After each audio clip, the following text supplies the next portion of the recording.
साहिरा वाजिद को भी इस मुकदमे में शामिल कर लेना चाहिए। उसके साथ बलात्कार नहीं हुआ था। क्यों नहीं किया? वो तो उसकी सौतेली बेटी थी। अब उसी से नहीं पूछ लेते? उस वक्त उस पर हैवानियत सवार नहीं थी?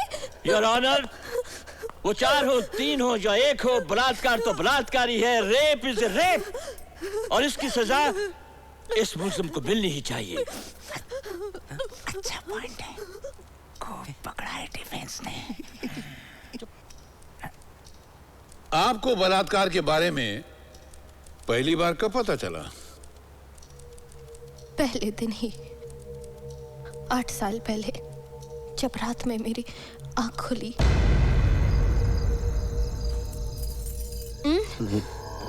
क्या हुआ? नहीं, वो कुछ नहीं। सो जाओ।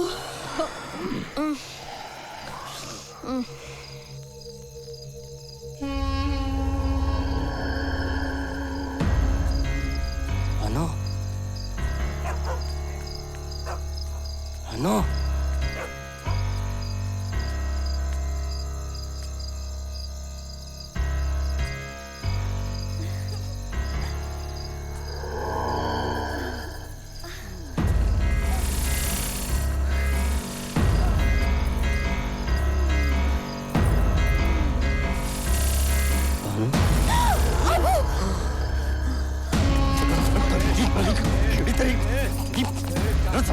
मेरी बेटी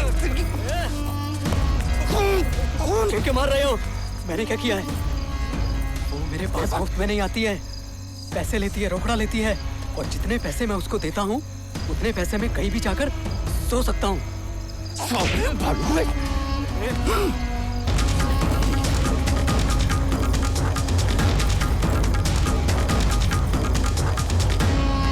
यहाँ पे शर्मो हया सब ताक में रखती तुमने। हुआ क्या है? इससे पूछे रिक्शा वाले के साथ क्या कर रही थी? क्या कर रही थी? निर्लज्ज। क्या कर रही थी? रिक्शा वाले से प्यार करती है बानो। यही गाड़ी वाले, ये रिक्शा वाले, ये तुम जैसे जोरी वाले के घर ही जाएगी ये। अरे बानो के लिए मैंने खुद वो रिक्शा वाले को चुना है। खुद का रिक्शा है, खोली है, जुबान हो गई है ये। तुम तो ना इनको खाना दे पाए, ना इनका बदन ढक सके। भिखारियों को गैरतमंद का ढोंग नहीं करना चाहिए। हंसते हैं लोग, मजाक उड़ाते हैं। चल बानो। बानो के साथ सागर हुसैन ने नहीं, रिक्शा ड्राइवर जाफर ने मुंह काला किया था। ये मुआ मर्दूद तो मेरी बच्ची को कब्र में भी सोने नहीं देगा। अरे अब तो मर चुकी है, बख्श दो उसे, बख्श दो। मेरी मरी हुई बच्ची पर क्या क्या इल्जामात लगा रहे हैं, क्या क्या इल्जामात। अरे ये जमीन क्यों नहीं फटती, आसमान क्यों नहीं गिर पड़ता? या अल्लाह, तू उसे उठा क्यों नहीं लेता ताकि पाप कटे?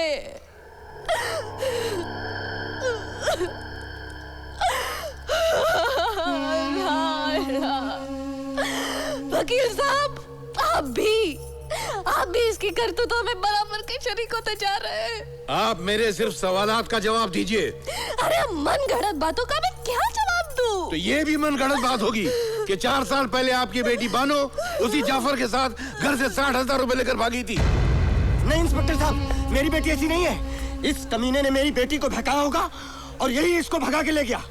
इसको कड़ी से कड़ी सजा दीजिए और इसको अभी बंद कीजिए इंस्पेक्टर साहब। अरे सागर हुसैन, तेरी लड़की ने जो किया है ना, उसकी सजा तो उसको मिलेगी, पर तू समझता क्यों नहीं है? अगर इसके बारे में तेरे समाज में लोगों को पता चलेगा तो तेरी और तेरी बेटी की कितनी बदनामी होगी। अरे कौन थामेगा इसका हाथ? बेहतर यही है कि इस मामले को यहीं रफा दफा कर दो। और सुनो, ये तुम्हारी लड़की 60,000 रुपए लेकर भागी थी ना, उसमें से 12,000 उसने खर्च कर दिए हैं और ये 48,000 हमने रिकवर कर लिए हैं, समझे? नहीं, मुझे पैसा नहीं चाहिए साहब। आप हमारी रिपोर्ट लिखिए, इसको अभी बंद कीजिए, इसे मार मार के तोड़ डालिए साहब। अरे आमरे साहब, समझाओ इसको। तुम पागल हो गए हो? अरे अपनी बेटी की बात है, लोगों को पता चलेगा कि तुम्हारी बेटी रिक्शे वाले के साथ भाग गई है तो सड़क पर सर उठाकर चल नहीं पाओगे तुम। इंस्पेक्टर साहब, हमें कोई कंप्लेन नहीं करनी, वैसे भी हमारे पास कुछ भी नहीं है। इज्जत भी चली गई तो हम कहीं के नहीं रहेंगे। नहीं करना। ए, तुम्हारी बीवी एकदम बराबर बोल रही है। सागर हुसैन इधर आओ। ये इधर साइन करो, अपना पैसा उठाओ और अपनी लड़की को लेकर चले जाओ। अब तो ये मनगढ़ंत बात रही नहीं, और ये रसीद इस बात का सबूत है कि बानो पैसा लेकर जाफर के साथ ही भागी थी। पुलिस में केस भी हुआ था, इन्होंने कंप्लेंट भी लिखवाई थी।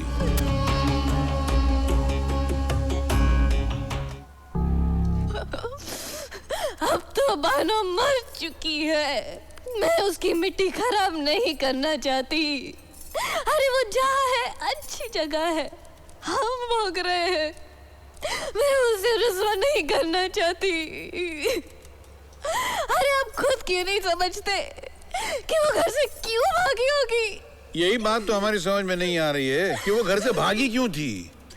इसी हरामी बाप की वजह से इसने ही बानो को ये इंतहाई कदम उठाने पर मजबूर किया था। शादी नहीं करवाता था क्योंकि खुद के इस्तेमाल में ला रहा था।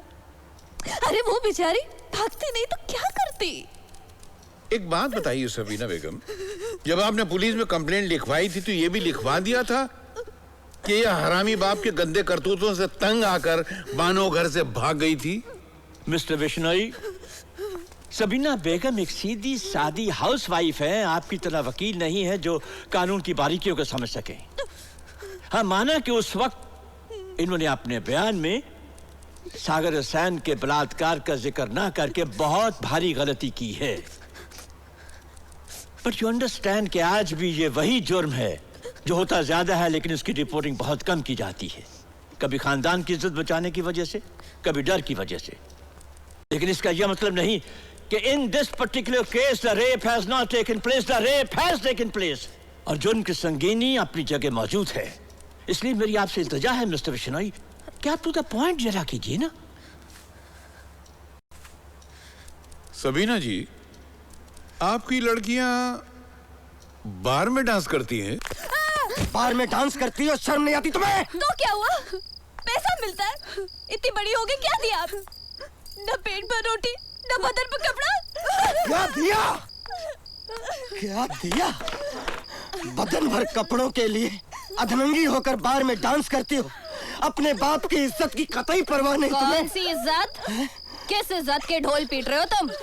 अगर ये नाच गाकर 4 पैसे ना कमाए तो ये तीनों नंगी घूमे।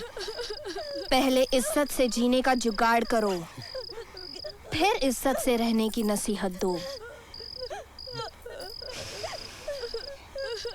अभी तक तो इन्होंने कुछ खाया भी नहीं होगा। चल बेटा, खाना खाते चल। आजा, आज मैंने तुम्हारी मनपसंद सेवइयां बनाई है।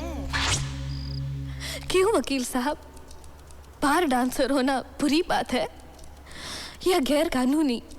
अरे आप पर भी अगर 2 वक्त का फाका गुजरता तो आप ये सवाल नहीं करते।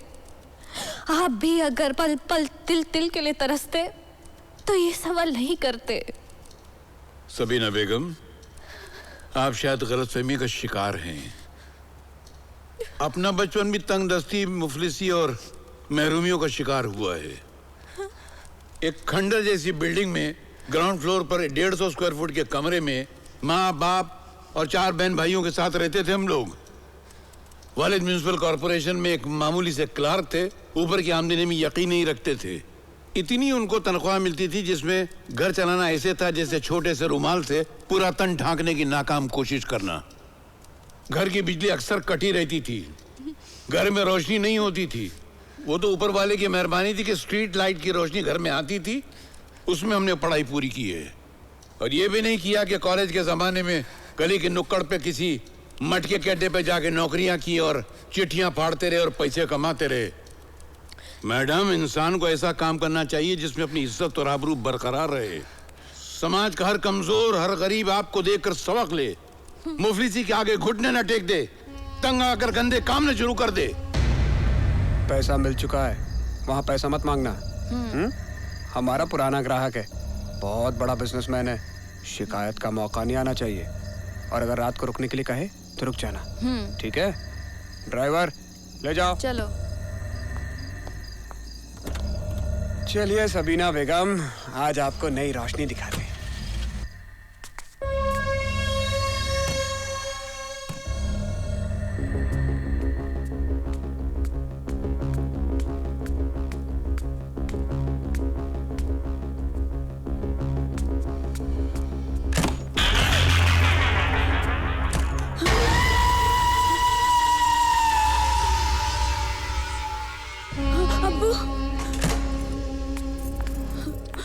सर पर दुपट्टा डाल और चुपचाप चल मेरे साथ। किसी की तरफ देखना नहीं और किसी से कुछ बोलना नहीं। अरे सुन, तेरा काम हो गया हो तो मेरे पास छोड़ के जा, मेरा काम भी हो जाएगा।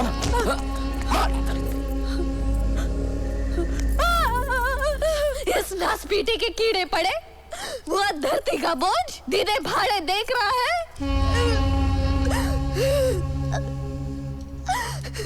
मरता भी तो नहीं है। इस हरामी के वजह से क्या क्या रसवाइयाँ हो रही है, क्या क्या रसवाइयाँ हो रही है। हमरे साहब, आपने तो कहा था कि अदालत में हमें इंसाफ मिलेगा। क्या ये होता है इंसाफ? अरे यहाँ इंसाफ होना तो दूर की बात है, उल्टा हम ही पर जलील और घटिया इल्जामात लगाए जा रहे हैं। मेरी बच्ची तो कब्र में भी तड़प उठी होगी, मर कर भी उसे चैन नहीं मिला होगा। जज साहिबा, आप चाहे तो इसे छोड़ दे या सजा दे, हमें माफ कर दीजिए। हमें ये केस और नहीं लड़ना और ये केस। Your honour, what is this going on? आखिर मेरे काबिल दोस्त इन बड़ी बड़ी बातों से साबित क्या करना चाहते हैं? मिस्टर बिश्नोई, आप अदालत की मर्यादा का लिहाज करते हुए जिरह करिए और ये ख्याल रखिए कि सामने एक औरत है, उसके मान सम्मान को ठेस ना लगे। और आप भी इनके सवालों का ठीक ठीक जवाब दीजिए। योर ऑनर, मेरे क्लाइंट सागर हुसैन पे ये इल्जाम भी है कि उसके बलात्कार की वजह से लड़कियां एक बार नहीं कई बार प्रेग्नेंट हुई और उनका गर्भ भी गिराया गया। अलग अलग मर्दों के साथ सोने वाली लड़कियां सिर्फ सागर हुसैन से प्रेग्नेंट हुई, इसका फैसला कैसे होगा? कुछ खास पॉइंट्स मैं कोर्ट के सामने पेश करता हूं। वारदात के समय जो कपड़े मिले उनका लेबोरेटरी टेस्ट नहीं कराया गया। सागर हुसैन के सीएमएन का CFSL रिपोर्ट नहीं है। लड़कियों की अंदरूनी जांच यानी मेडिकल टेस्ट नहीं कराया गया। बलात्कार के समय लड़कियों का DNA टेस्ट होना चाहिए था, हर हाल में होना चाहिए था, वो नहीं हुआ। किसी मुल्जिम को जब चार्जशीट किया जाता है तो इन्वेस्टिगेशन रिपोर्ट भी सबमिट की जाती है। जाहिर है मेरे काबिल दोस्त ये तो जानते होंगे कि इस केस में भी मेडिकल टेस्ट हुआ है और उसके साथ ही इनकी ब्लड रिपोर्ट भी है। आपका क्या ब्लड ग्रुप है mister public prosecutor? Mister Bishnoi, आप फिर इस केस से दूर होते जा रहे हैं। अरे मेरे एक सीधे से सवाल से आप बिदक क्यों रहे हैं, बताइए ना। Well, it is AB positive. Your honour, यही ब्लड ग्रुप सागर हुसैन का भी है और हजारों लाखों लोगों का होगा। तो इससे यह कैसे साबित होगा कि ये जो बलात्कार है वो सागर हुसैन ने किया है? तो मिस्टर वर्मा, इस रिपोर्ट की बुनियाद पर तो हर AB पॉजिटिव वाले पर बलात्कार का चार्ज लगाया जा सकता है। अगर यहां किसी मेल या फीमेल की CFSL रिपोर्ट होती, मेडिकल रिपोर्ट होती, DNA रिपोर्ट होती और उसके सपोर्ट में ब्लड रिपोर्ट होती तो बात बनती। सिर्फ ब्लड रिपोर्ट से इतने बड़े चार्ज को एस्टैब्लिश करना कतई नामुमकिन है। But in this case it is very simple. Chargesheet को एस्टैब्लिश करने के लिए ब्लड रिपोर्ट ही काफी है, क्योंकि विक्टिम्स कोई और नहीं है बल्कि सागर हुसैन की सगी बेटियां हैं। मगर कानून की किताबों में यह कहां लिखा है कि सगे रिश्तेदार अगर इल्जाम लगाएं तो ये सब टेस्ट नहीं कराने चाहिए? इसके अलावा मरहूम बानो को डायरी लिखने की आदत थी। वो डायरी खुद ब खुद एक मजबूत एविडेंस है। उसकी 8 साल की डायरी मुकम्मल है। उस डायरी की CFSL रिपोर्ट है? डायरी के हैंडराइटिंग एक्सपर्ट की रिपोर्ट मौजूद है और उसने बयान दिया है कि वो हैंडराइटिंग मरहूम बानो का ही है। मगर वो रिपोर्ट ये साबित तो नहीं करती ना कि वो डायरी की इंक है, स्याही, वो एक रात में इस्तेमाल हुई थी या 8 साल में इस्तेमाल हुई थी। देखिए, मैं फिर दोहरा रहा हूं कि अगर ये 2 टेस्ट होते तब प्रोसिक्यूशन का केस मजबूत होता। लेकिन अगर आप मेरे एतराजात को संजीदगी से नहीं लेंगे और एक ही राग अलापते रहेंगे कि सगी बेटियों ने इल्जाम लगाया है, तो फिर मैं यही समझूंगा कि इस अदालत से मेरे क्लाइंट को इंसाफ नहीं मिलेगा।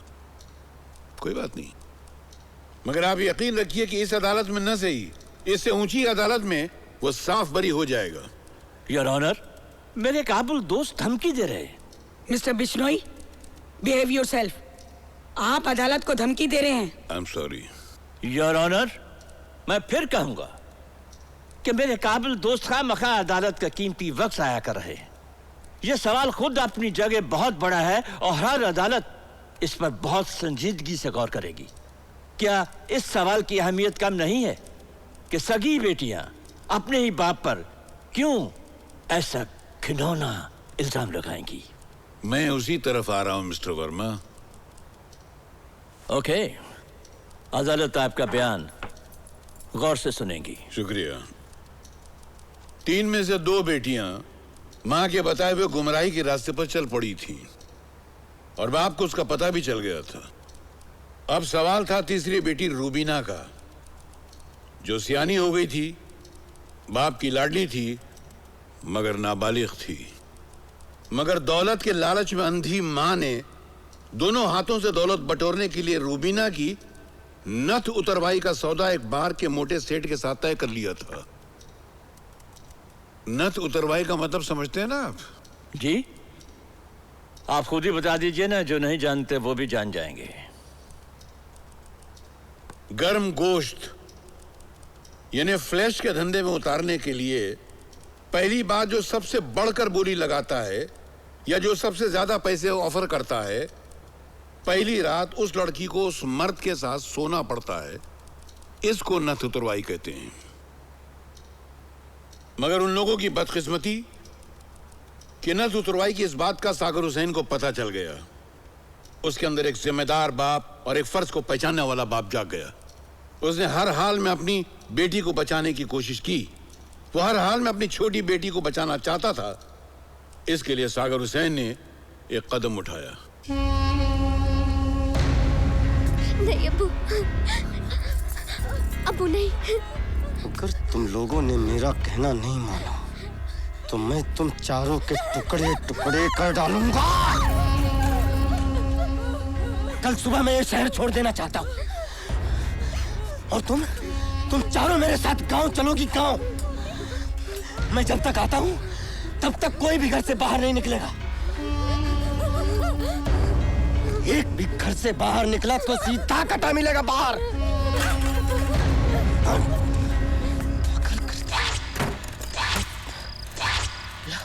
इमदाद, किसी भी तरीके से मैं अपने बीवी बच्चों को ले